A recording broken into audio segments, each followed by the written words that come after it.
सो hey guys, एक और brand new series launch हो चुकी है जिसका नाम है वर्ल्ड ऑफ इमॉर्टल्स। जो कहानी होने वाली है हमारे हीरो शॉ चैन की, जो कि एक मॉर्टल होते हुए एक्सीडेंटली पहुंच जाता है इमॉर्टल्स के वर्ल्ड के अंदर, जहां से उसकी जर्नी स्टार्ट होती है एक इमॉर्टल बनने की। लेकिन इमॉर्टल बनने के लिए उसको कितने ज्यादा लेवल पार करने होंगे वो हम लोग इस सीरीज के अंदर देखेंगे। इस कहानी की शुरुआत होती है डार्क बैम्बूज के अंदर बने हुए एंशिएंट टेम्पल को दिखाते हुए, जहाँ पर एक ओल्ड मास्टर एक छोटी सी बच्ची को डेथ के बारे में समझा रहा था। इस दुनिया का चाहे कोई भी मॉर्टल क्यों ना हो, अंत में उसकी मौत होना निश्चित होती है। साथ ही हमें वहीं पर बने हुए काफी सारे बड़ी साइज के स्टोन स्टैचूज भी दिखाए जाते हैं, जिनके बारे में पूछते हुए वो छोटी सी लड़की ये कहने लगती है कि आखिर ये लोग कौन है। तो उसके ग्रैंड बॉस को स्केचेस दिखाते हुए ये बताने लगे थे ये सभी के सभी लेजेंड्स हैं ज़्यूज़ो के, जिन लोगों ने अपने आप को इतना ज्यादा काबिल बना लिया था कि वो पहुंच गए थे वर्ल्ड ऑफ इमॉर्टल्स के अंदर, और साथ ही साथ उन लोगों ने इमोर्टैलिटी को भी गेन कर लिया था। जिसके बारे में बच्चे ये कहने लगते हैं कि वैसे ये वर्ल्ड ऑफ इमॉर्टल होता क्या है, मुझे बताइए, क्या आप वहाँ पर कभी जा पाए हो। तो वो ग्रैंडपा कहने लगते हैं कि मैं सदियों से इसके लिए कल्टीवेशन करते आ रहा हूँ, और वर्ल्ड ऑफ इमॉर्टल के अंदर जाने के लिए मैंने ना जाने कितनी बार ही कोशिश की, लेकिन मुझे हर बार ही हेवनली गेट के सामने हारना पड़ता था। मैं कभी भी उसके आगे जा ही नहीं पाया, क्योंकि मेरी स्पिरिचुअल एनर्जी उतनी काबिल नहीं थी कि मैं वर्ल्ड ऑफ इमॉर्टल्स के अंदर जा पाऊँ। लेकिन बच्ची, अगर तुम्हारी किस्मत में इमोर्टैलिटी को पाना लिखा हुआ होगा तो मुझे पूरा यकीन है कि आने वाले समय में तुम जरूर से जा पाओगी वर्ल्ड ऑफ इमॉर्टल्स के अंदर। इसके बाद हमें अगले ही सीन में दिखाया जाता है ज़्यूज़ो के होंग चैन पीक को, जिसके अंदर होने वाला होता है इमोर्टैलिटी का जश्न, क्योंकि यहाँ पर एक लेडी होती है जो कि इमोर्टैलिटी को अचीव करने वाली होती है, और वही हमें ये बताने लगती है कि उसने इस चीज को पाने के लिए 10 सालों तक हार्ड कल्टीवेशन किया, तब जाकर अब उसको ये लगता है कि शायद वो जा पाएगी वर्ल्ड ऑफ इमॉर्टल्स के अंदर। तो कहती है कि आज समय आ चुका है मुझे मेरी किस्मत को बदलने का, और ये जश्न पूरे टाउन के अंदर बहुत ही धूमधाम से मनाया जा रहा था। और हमें यहाँ का समय बताया जाता है 9 सितंबर 763, और ये कहा जाता है कि सिटी की जो सबसे पावरफुल लेडी है वो जाने वाली है वर्ल्ड ऑफ इमॉर्टल्स के अंदर, और टाउन के सभी लोगों को जश्न में इसीलिए ही बुलाया गया था ताकि वो उनके लिए प्रेयर कर सकें, जिनको अपने काम में सफलता प्राप्त भी हो सके। ये जश्न इस वजह से बड़े ही धूमधाम से मनाया जा रहा था क्योंकि पूरे ज़्यूज़ो कॉन्टिनेंट के ऊपर सैकड़ों सालों से किसी के भी अंदर ऐसी एबिलिटी नहीं आई थी कि वो इमॉर्टल बनने की काबिलियत को रखते हों। बस इसमें सफलता प्राप्त हुई है उस लेडी को जिसको कहते हैं डिवाइन मैडन, जिसके बारे में टाउन के लोग तारीफें करते हुए ये बताते जा रहे थे कि बेशक डिवाइन मैडन इमॉर्टैलिटी को डिजर्व करती हैं, क्योंकि जब वो अपनी 20 की एज में आई थी तभी से उनको आज तक कोई भी हरा नहीं पाया। जिनके स्नो वैली में वापस आ जाने के बाद उनको मिल चुका था डिवाइन इनलाइटमेंट, इसीलिए उनके यहाँ पर फेल होने के चांसेस ना के बराबर ही थे। फिर तभी हमें वहीं पर दिखाया जाता है रॉयल कल्टीवेटर नाम के बंदे को, जो कि यहाँ पर होने वाली सारी की सारी चीजों के ऊपर नजर रखे हुए था। वो अपने साथियों से कहता है कि कहीं पर कोई भी गड़बड़ तो नहीं हुई, क्योंकि ये लोग असल में ढूंढते फिर रहे हैं एक बंदे को। रॉयल कल्टीवेटर के साथी उससे ये कहते हैं कि आप चिंता मत कीजिए, हम लोग बहुत ही जल्द उसको पकड़ भी लेंगे। जिसके बाद फिर हमें सिटी में घूमते हुए दिखाया जाता है अपनी कहानी के मेन कैरेक्टर को, और यही वो बंदा होता है जिसको रॉयल कल्टीवेटर अपने साथियों की मदद से ढूंढना चाहता था, जिसके ऊपर फाइनली नजर पड़ ही चुकी होती है रॉयल कल्टीवेटर की। और हमारे मेन हीरो का नाम असल में होता है शॉ चैन, जो कि कोई इमॉर्टल नहीं होता बल्कि होता है एक नॉर्मल सा कल्टीवेटर। काफी सारे बंदे अप टाउन के अंदर चलते हुए पीछा करना शुरू कर देते हैं शॉ चैन का। शॉ चैन ने भी आगे बढ़ते हुए तुरंत ही अपनी स्पीड को बढ़ा दिया था। रॉयल कल्टीवेटर अब यहाँ पर ये कहने लगता है जैसे ही डिवाइन मेडन इमॉर्टैलिटी को अचीव करने वाली होंगी तो हो सकता है कि हमारा चीजों को संभालना लोगों को परेशान कर सकता है, इसीलिए वो समय आने से पहले ही हम लोगों को जल्द से जल्द ये प्रॉब्लम से छुटकारा पाना ही होगा। इसीलिए उन लोगों ने काफी तेजी के साथ में शॉ चैन का पीछा करना शुरू कर दिया था, लेकिन शॉ चैन चालाकी दिखाता है और भीड़ में कहीं पर छुप जाता है। इसके बाद फिर हम शॉ चैन को देखते हैं जो कि इस बारे में पहले से ही जानता था कि जहाँ पे वो जा रहा है उसी रास्ते पर कुछ मार्शल आर्टिस्ट छुपे हुए हैं जो कि उसी का ही इंतजार कर रहे हैं, जो कि स्वॉर्ड्स और ब्लेड्स को चलाने में महारत हासिल कर चुके होंगे। उसको पहले से ही सारी की सारी चीजें पता थी कि अब यहाँ पर उसके साथ में क्या होने वाला है, क्योंकि उसके ऊपर हमला करने वाले सभी के सभी बंदे अपने अपने वेपन्स को लेकर रेडी हो चुके थे। शॉ चैन को पता लग चुका था कि यहाँ पर उस पर हमला करने वाले हैं टोटल 7 लोग, फिर भी वो रुकता नहीं है और धीरे धीरे करके आगे बढ़ने लगता है। और वो चिल्लाते हुए कहने लगता है कि देखो मैं यहाँ पर आ चुका हूँ और मैं ये भी जानता हूँ कि तुम लोग मुझे ही अपना निशाना बनाने वाले हो, लेकिन अगर तुम में से किसी ने भी जल्द से जल्द अपनी मूव को नहीं चला तो ये बात तुम लोग भी जानते हो कि तुम लोग किसी भी हाल में मुझे पकड़ नहीं पाओगे। इसकी वजह से अब तुरंत ये सभी के सभी बंदे अटैक करना शुरू कर दिए होते हैं शॉ चैन के ऊपर, जिनकी ब्लेड चलाने की टेक्निक वाकई में बहुत ही ज्यादा लाजवाब थी। शॉ चैन तो डॉज कर देता है, लेकिन वो जिनसे टकराते हैं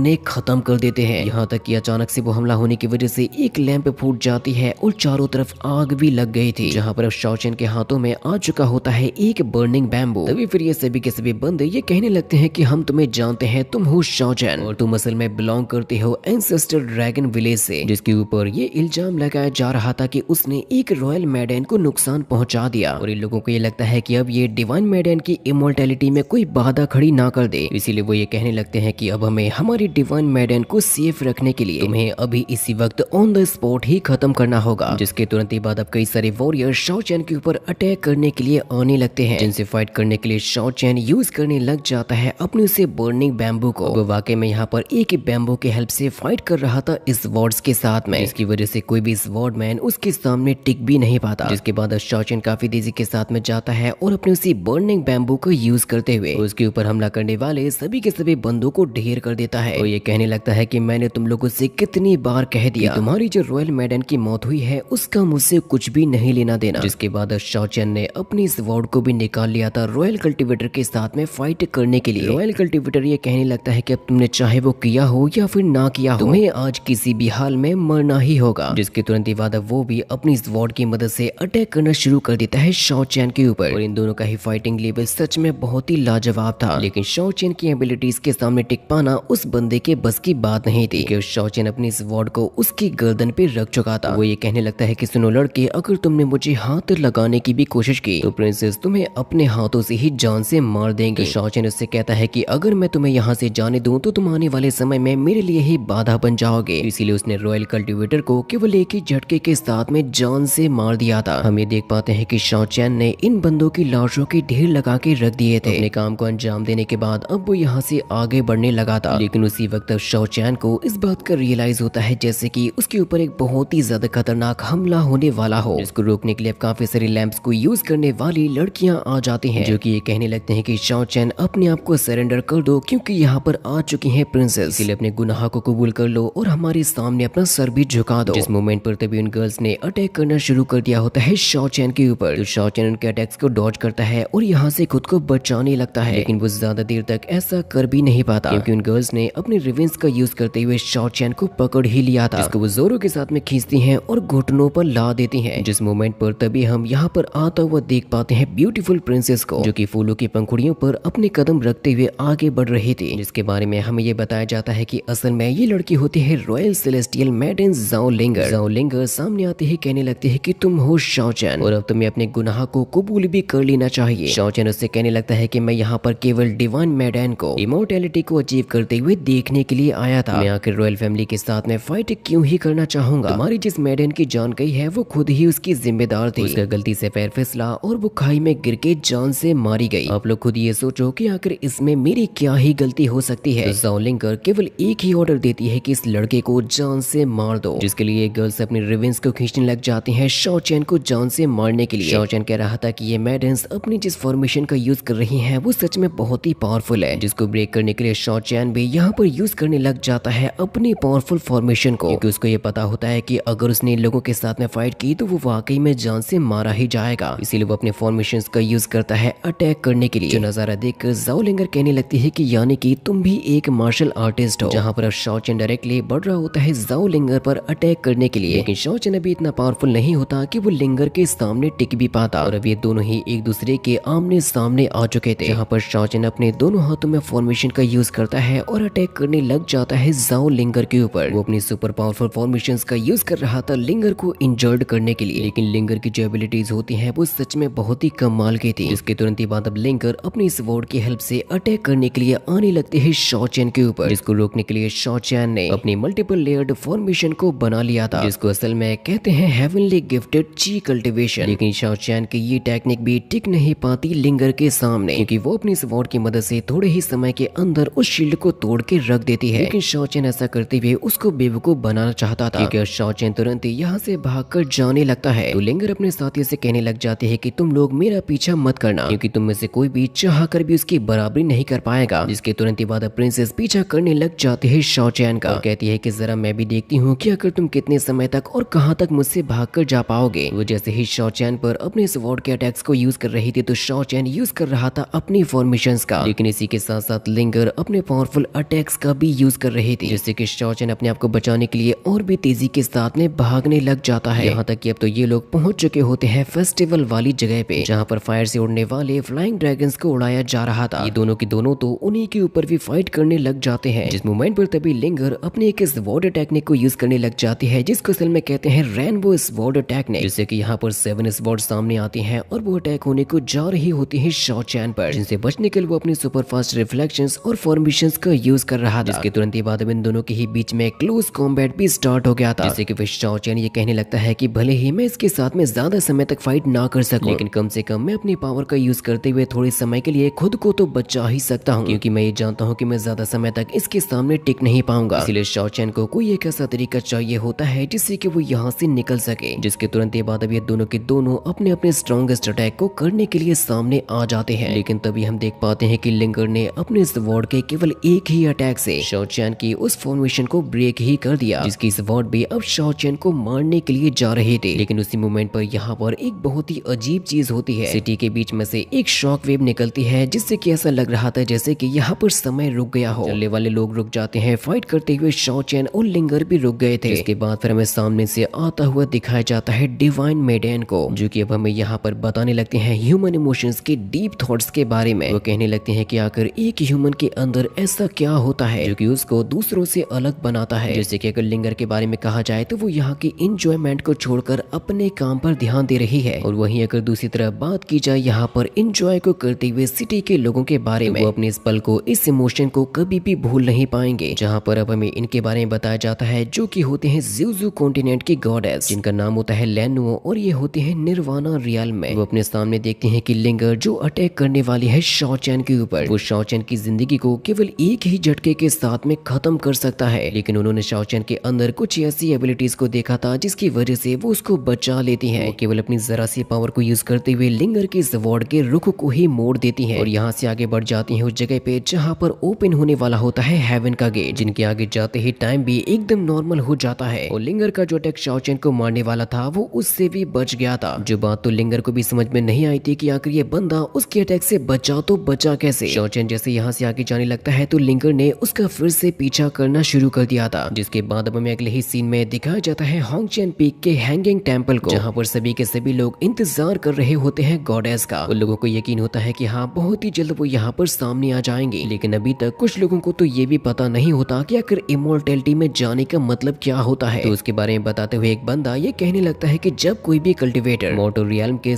सभी लेवल्स को पार कर जाता है, तब जाकर उसकी जिंदगी में एक ऐसा पल आता है कि उसको मौका मिल जाता है इमोर्टल्स की दुनिया में जाने का, जहाँ पर इमोर्टल बनने के चांसेस भी काफी ज्यादा होते हैं। लेकिन कुछ लोगों को तो इस बात पर भी यकीन नहीं होता कि क्या इमोर्टैलिटी जैसी कोई चीज होती भी है। उसके बारे में बताते हुए एक बंदा कहने लगता है कि हाँ इसके बारे में तो मुझे भी नहीं पता, लेकिन पहले के समय में जब कुछ कल्टिवेटर्स गए थे वर्ल्ड ऑफ इमोर्टल्स के अंदर, तब शायद वो जरूर से इमोर्टल तो बने ही होंगे। जिस मोमेंट पर अब तभी इन लोगों के सामने आ जाती है वो गॉडेस, जिनके यहाँ पर केवल एंट्री लेना ही इतना ज्यादा मजेस्टिक फील होता है कि उसकी वजह से तो यहाँ का नेचर तक चेंज होने लगा था। गॉडेस भी कहने लगती है कि हाँ अब वक्त आ चुका है, क्योंकि अब उसी वक्त आसमान में एक फॉर्मेशन ओपन होने लगती है, जिसकी वजह से अब यहाँ पर स्टेयर्स आ जाएंगे गॉडेस के लिए ताकि वो हेवन में जा सके। गॉडेस ये कहने लगते हैं कि मेरा हार्ट एकदम ही प्योर है और मैंने डिवाइन गाइडेंस के हर एक रूल को भी पास कर लिया। जिसके तुरंत बाद वो अपनी स्वॉर्ड को निकालती हैं और उसी फॉर्मेशन को हिट करने लगते हैं अपनी पावर्स की हेल्प से, जिससे कि हेवनली गेट के सामने बनी हुई शील्ड भी ब्रेक हो जाती है, जिसकी ब्रेक होने की वजह से इमोर्टल्स की दुनिया के हेवन का दरवाजा तो खुल चुका था, लेकिन अब साथ ही साथ गॉडेस के सामने आ जाते हैं 2 हेवनली गार्ड्स, जो कि किसी को भी तब तक अंदर नहीं जाने देंगे जब तक कि वो इंसान उसके काबिल ना हो। गॉडेस के सामने जो स्टेयर्स आ गई होती हैं, अब उन्होंने तुरंत ही उस पर अपने कदमों को रखना शुरू कर दिया था, जिनका पहला कदम रखने से ही उनकी प्योरिटी की जांच होना शुरू हो गई थी। ये कहा जाता है कि जैसे ही आप अपने आखिरी कदम को रखोगी इन स्टेयर्स के ऊपर, तो आपकी पवित्रता और पावर्स का सभी को अंदाजा हो जाएगा। और तभी शाओचैन अपनी आंखों के सामने ही जैसे ही ये नजारा देखता है तो उसकी आंखें तो खुली की खुली रह गई थी, क्योंकि उसने अपनी जिंदगी में पहली बार देखा होता है हेवनली गेट को ओपन होते हुए। शाओचैन कहने लगता है कि फाइनली हमारी गॉडेस जाने वाली हैं इमॉर्टल वर्ल्ड के अंदर। लेकिन अब उसी मोमेंट पर वहां पर आ जाती है लिंगर, जो कि ये कहती है कि मैं किसी भी हाल में तुम्हें इस काम में दखल अंदाजी नहीं करने दूंगी, ना ही मैं तुम्हारी वजह से रॉयल फैमिली की रेपुटेशन को खराब होने दूंगी। जिसके बाद फिर मैं ऊपर जाती हुई गॉडेस को दिखाया जाता है, जिनसे ये कहा जा रहा था आप इमॉर्टैलिटी को केवल तभी ही अचीव कर सकती हो जब आप अपने बीते हुए कल को भुला दोगी और आपका हर्ट एकदम ही प्योर होगा, तभी जाकर इमोर्टैलिटी को प्राप्त किया जा सकता है। गॉडेस ये कहने लगती हैं कि अगर मैं अपने पास्ट को और अपने आप को ही भुला दूंगी तो क्या इमोर्टल बनने के बाद मैं खुद को पहचान भी पाऊंगी। जो सवाल गॉडेस के मन में चल रहे थे वो जैसे ही पीछे मुड़कर देखती हैं तो फिर तभी हेवन से आवाज आती है कि हाँ, हम ये जानते हैं कि तुम अपने रास्ते पर अड़िग हो, लेकिन अभी भी तुम अपने बीते हुए कल को भुलाना नहीं चाहती हो, जिसकी वजह से गॉडेस को इमोर्टल बनने के लायक नहीं समझा जाता। और वो जो बहुत ही बड़ी साइज के हेवनली गार्ड्स बगल में खड़े हुए थे अपने वेपन का यूज करते हुए हेवनली स्टेयर्स को ब्रेक कर ही देते हैं, जिसकी वजह से केवल एक ही झटके के साथ में वो स्टेयर्स ब्रेक हो गई थी और जो गॉडेस होती हैं वो वहीं से नीचे गिरने लग जाती हैं। जो नजारा देखकर होंग चैन पीक के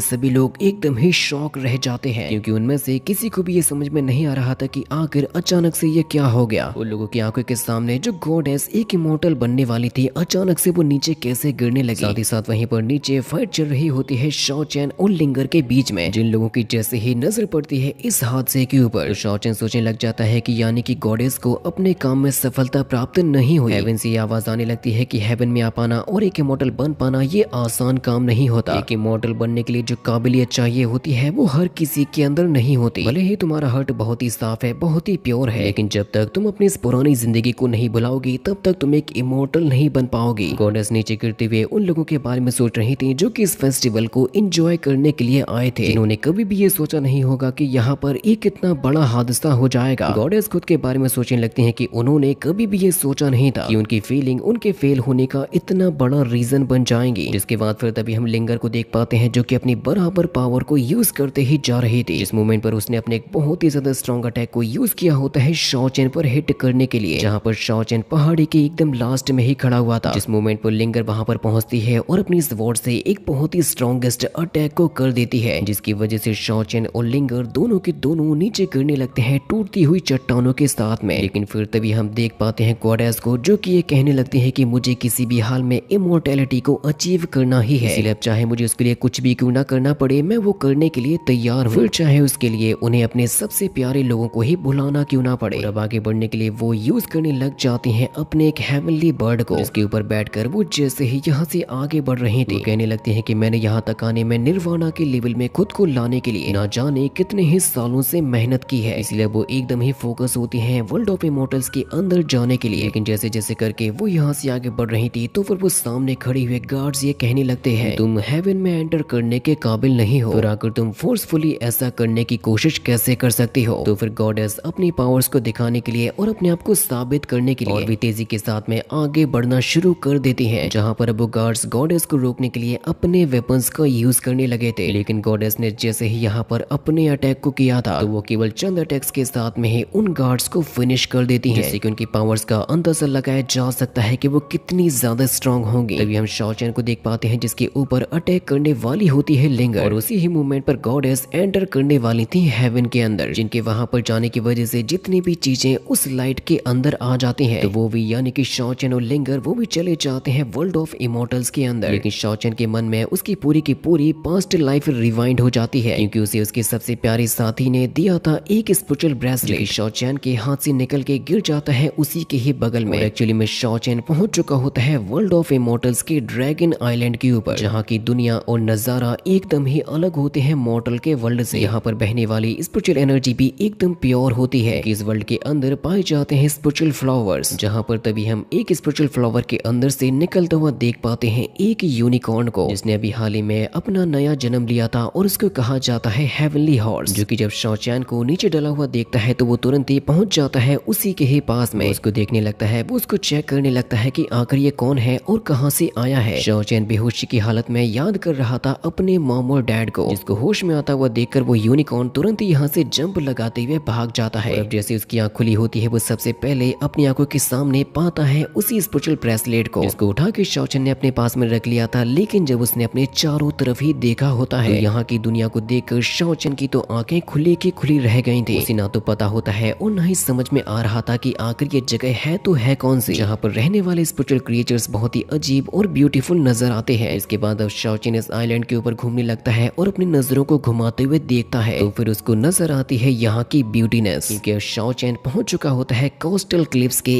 इविल ड्रैगन बीच पर, जहाँ के नजारे ब्यूटीफुल होने के साथ साथ उतने ही ज्यादा खतरनाक भी थे। जिस मोमेंट पर शाओ शाओचेन को पानी के अंदर दिखाई देता है एक बहुत ही विशालकाय मॉन्स्टर, जैसा मॉन्स्टर उसने आज तक अपनी पूरी जिंदगी में कभी भी नहीं देखा था। इसके तुरंत बाद जब वो मॉन्स्टर सामने आता है तो हमें ये पता लग पाता है कि ये तो असल में है 8 आर्म्ड इविल ड्रैगन, जिसके केवल दहाड़ने से ही बड़ी बड़ी चट्टानें चकनाचूर हो जाती हैं। शाओचेन का दिमाग तो उसकी आवाज को सुन भी नहीं पा रहा था, जिसकी वजह से उसको अचानक से चक्कर आते हैं और वो नीचे गिर जाता है। और इतनी ऊंचाई से गिरने की वजह से बेशक उसको चोट तो लग ही गई थी, लेकिन फिर भी वो हिम्मत बांध के उठकर खड़ा हो जाता है और ये कहने लगता है कि आखिर ये था क्या मैंने अभी हाल ही में अपनी आंखों के सामने एक ड्रैगन को देखा था। शाओचेन को अब यकीन हो चुका था कि शायद अब वो आ चुका है वर्ल्ड ऑफ इमोर्टल्स के अंदर, क्योंकि जिन चीजों को वो यहाँ पर देख रहा है वो ह्यूमन वर्ल्ड में हो ही नहीं सकते। इसीलिए अब शाओचेन ने यहाँ पर आगे बढ़ना शुरू कर दिया था, जहाँ पर उसको अपने सामने कुछ स्पिरिचुअल एग्स रखे हुए नजर आते हैं, जिनके बारे में और उनकी पावर्स के बारे में शाओचेन को जरा सा भी अंदाजा नहीं है, जो कि एक्चुअली में होते हैं ड्रैगन के अंडे। तो शाओचेन वहां से एक ड्रैगन एग को उठाता है और लेकर जाने लगता है, क्योंकि वैसे भी ड्रैगन्स होते हैं सैक्रेड बीस्ट, जिसके अंडे का मिल जाना ये एक बहुत ही बड़ी बात होती है। शाओचेन सोचने लगता है कि उसने कभी भी ये सोचा नहीं था कि उसको जिंदगी में ऐसे बीस्ट का भी अंडा देखने को मिलेगा। शाओचेन को ये लगने लगता है कि शायद वर्ल्ड ऑफ इमोर्टल्स के अंदर ही एग्जिस्ट करता है उसका ज़्यूज़ू। लेकिन जब शाओचेन आगे बढ़ते हुए जा रहा था तो फिर तभी उसको एक जगह पे लिंगर का मास्क लटका हुआ नजर आ जाता है, जिससे कि वो समझ चुका था कि यानी कि उसके साथ साथ यहाँ पर आ गई है लिंगर। इसलिए शाओचेन को यहाँ पर रहते हुए भी बहुत ही ज्यादा केयरफुल रहना होगा, जो कि फिलहाल में तो शाओचेन को यहाँ पर कहीं भी नजर नहीं आती। लेकिन जैसे ही शाओचेन आगे बढ़ता है हमें दिखाया जाता है यहाँ पर दो न्यू कैरेक्टर्स को, जो कि नजर रखे हुए होते हैं शाओचेन के ऊपर। लड़की ये कहने लगती है कि आखिर इस बंदे के पास में 8 आर्म्ड ईगल ड्रैगन का अंडा कहां से आया, और इस लड़की का हमें नाम बताया जाता है लिu यू, जो कि होती है इमोर्टैलिटी अप्रेंटिस। लिu यू कहने लगते हैं कि इस लड़के की किस्मत कितनी ज्यादा अच्छी है। उसका साथी जिसका नाम होता है वैंग ज़ीफेंग, वो ये कहने लगता है कि जरा उसकी तरफ ध्यान से तो देखो, मुझे नहीं लगता कि इस लड़के के पास में ज्यादा पावर्स होंगी, लेकिन फिर भी हमें सेफ्टी का ध्यान रखना होगा और सबसे पहले उसके बारे में जानने की कोशिश करनी होगी। लेकिन अब थोड़े ही समय में यहाँ पर बारिश शुरू हो जाती है और शाओचेन छुपने के लिए किसी जगह को ढूंढने लगा था। वो ये कहने लगता है कि मैंने सोचा नहीं था कि वर्ल्ड ऑफ इमोर्टल्स के भी अंदर मौसम होता होगा हमारे यहाँ के जैसे, इसीलिए वो अपने आप को बारिश से बचाने के लिए चला जाता है उसी गुफा के ही अंदर। ये जगह देखने में कोई एंशिएंट टाइम का टेम्पल लग रही थी। शाओचेन कहने लगता है कि छुपने के लिए इससे अच्छी जगह और कोई नहीं हो सकती, लेकिन तभी उसको इस बात का रियलाइज हो चुका था जैसे कि उसके पीछे कोई तो है जो कि आ रहा है। इसीलिए वो तुरंत ही अपने आप को एक पिलर के पीछे छुपा लेता है, क्योंकि अब यहाँ पर आ रहे होते हैं लिu यू और वैंग ज़ीफेंग। इसीलिए शाओचेन तुरंत ही उस ड्रैगन के अंडे को कुछ रॉक्स की मदद से छुपा देता है, ताकि किसी को भी उसके ट्रीजर के बारे में पता ना चल सके। लिu यू कहने लगते हैं कि ज़ीफेंग जरा जल्दी करो, जगह हमें बारिश से बचाने के लिए एक अच्छा शेल्टर साबित होगी। वो लोग ये नाटक करने लगते हैं जिससे कि वो शाओचेन को कभी मिले ही ना हो। वो दोनों ही कहते हैं कि अरे यहाँ पर तो पहले से ही एक बंदा मौजूद है। इसीलिए वैंग ज़ीफेंग उसके सामने जाता है और कहता है कि मेरा नाम है वैंग ज़ीफेंग, हम दोनों ही बारिश की वजह से यहाँ पर छुपने के लिए आए हैं। अगर आपको कोई दिक्कत ना हो तो क्या हम दोनों ही यहाँ पर रुक सकते हैं। कहने लगते हैं कि माफ करना, अगर हमारी वजह से आपको कोई भी परेशानी हो। तो वो भी बताने लगता है कि मेरा नाम है शाओचेन और मैं हूँ मोर्टल रियल्म से। मोर्टल रियल्म का नाम सुनकर वो दोनों ही चौंक जाते हैं, जिसकी आगे की स्टोरी को देखने के लिए जल्दी से चैनल को सब्सक्राइब भी कर दो।